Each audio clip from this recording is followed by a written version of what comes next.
నేను మీ అంబటి రాంబాబుని. అమెరికా నుంచి కొన్ని విషయాలను మీతో షేర్ చేసుకుందామనే ఉద్దేశంతో మేము ముందుకు వచ్చాను. రీసెంట్గా జరిగిన కొన్ని పరిణామాలు కొన్ని వాస్తవాలను బహిర్గతం చేస్తున్నాయి.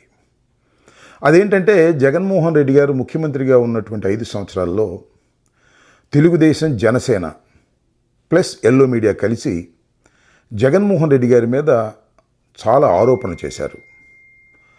ఆ ఆరోపణలను నిజమని నమ్మించే ప్రయత్నం చేశారు. కొంతమేరకు ప్రజలు నమ్మారని కూడా నా అభిప్రాయం. అవన్నీ కూడా అపోహలుగానే మిగిలిపోతున్నాయి. ఒక్కటొక్కటిగా పటాపంచలైపోయి వాస్తవాలు బయటకు వస్తున్నాయి. దీనిలో ప్రధానమైనవి 2 ఆరోపణలనండి లేదా అపోహలనండి.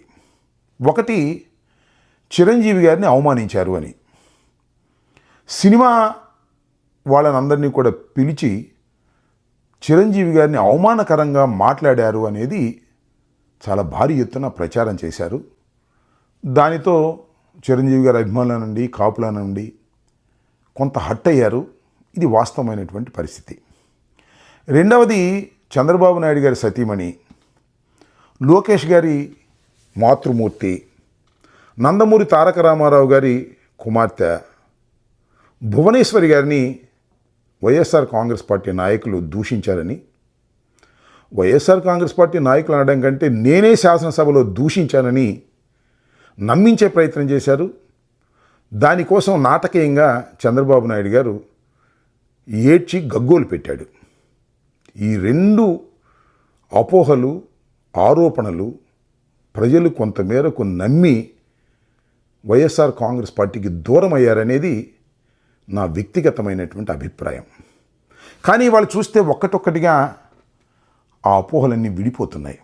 చూశారు కదా, మొన్న కామినేని శ్రీనివాసరావు గారు పదే ఈ ఆరోపణ అంతకుముందు చేశారు, మళ్ళీ రెండోసారి చేసేటటువంటి ప్రయత్నం చేశారు.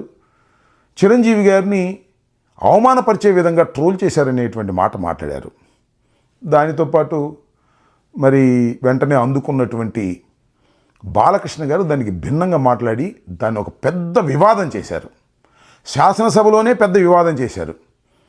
దాంతో చిరంజీవి గారు గళం విప్పక తప్పని పరిస్థితి, నిజం చెప్పక తప్పని పరిస్థితి ఏర్పడింది. ఆయన లేఖపూర్వకంగా జరిగినటువంటి విషయాన్ని చెప్పారు.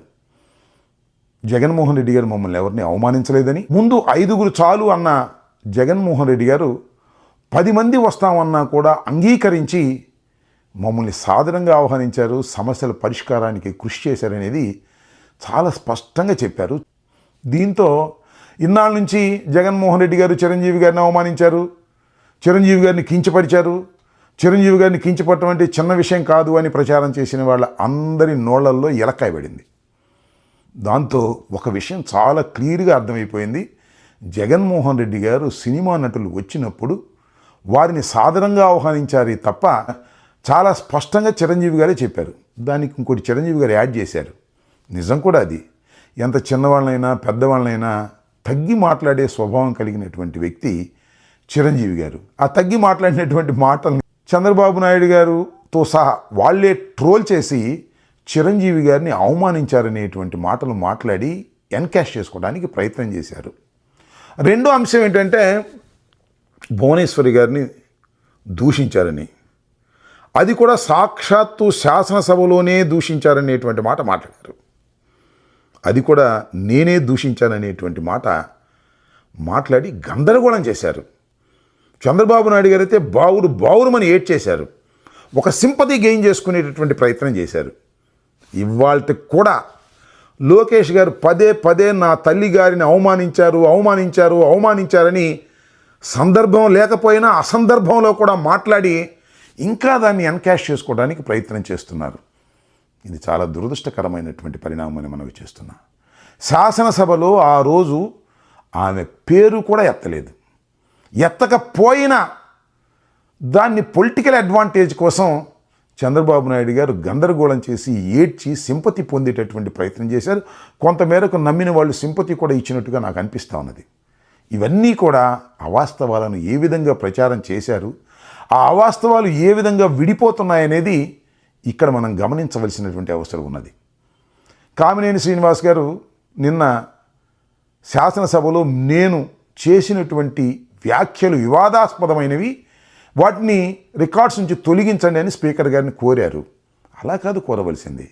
నేను అవాస్తవాలను చెప్పాను, దానివల్ల ప్రజలు తిరగబడేటటువంటి పరిస్థితి వచ్చింది, కాబట్టి వాటిని తొలగించండి, నేను అవాస్తవాలు చెప్పినందుకు క్షమాపణ కోరుతున్నాను అని చెప్పుంటే శ్రీనివాస్ గారి పెద్దరికం మరింతగా పెరిగి ఉండేదని నేను ఈ సందర్భంగా భావిస్తున్నా.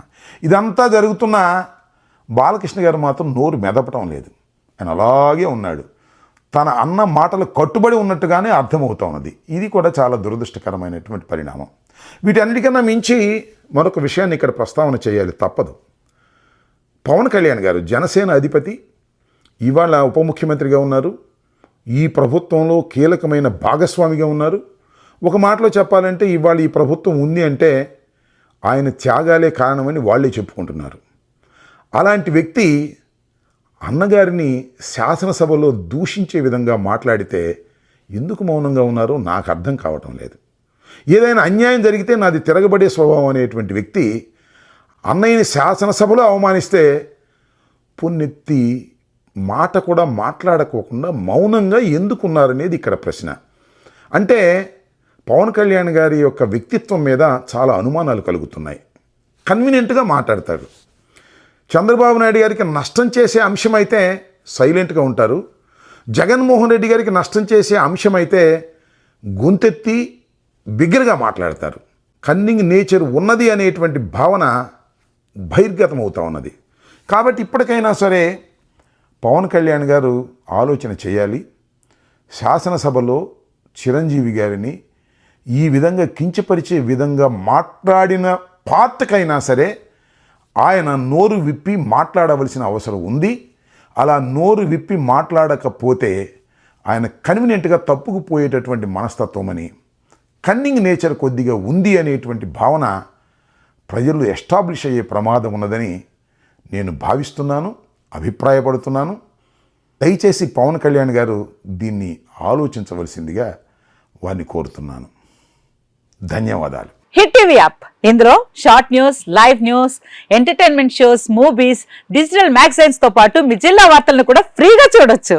ఇంకెందుకు ఆలస్యం, వెంటనే హిట్ టీవీ యాప్ ని డౌన్లోడ్ చేసుకుని ఫ్రీగా ఎంటర్టైన్మెంట్ పొందండి. Hit TV app. Hit TV app. Please download hit TV app. Hit TV app ని ఫ్రీగా డౌన్లోడ్ చేసుకొని ఎంజాయ్ చేయండి. మీకు నచ్చిన ఎంటర్టైన్మెంట్ కోసం హిట్ టీవీ యాప్ ని ఫ్రీగా డౌన్లోడ్ చేసుకుని ఎంజాయ్ చేయండి. హిట్ టీవీ యాప్ ని డౌన్లోడ్ చేసుకుని ఆస్వాదించండి, ఆశీర్వదించండి. ఇంతమంది సెలబ్రిటీలు హిట్ టీవీ యాప్ ని డౌన్లోడ్ చేసుకోండి అని చెప్తున్నారంటే ఎంత మంచి యాప్ ఆలోచించండి. అమెరికా అమెరికా అమెరికా అమెరికాలో చదవాలనుకునే వాళ్ళకి విశ్వసనీయమైన పేరు మన శౌర్య కన్సల్టెన్సీ. UK లో 1 year masters. UK లో 1 year masters. 2 years work permit up to 5 years visa. Contact Saurya Consultancy. Contact 89851 89851.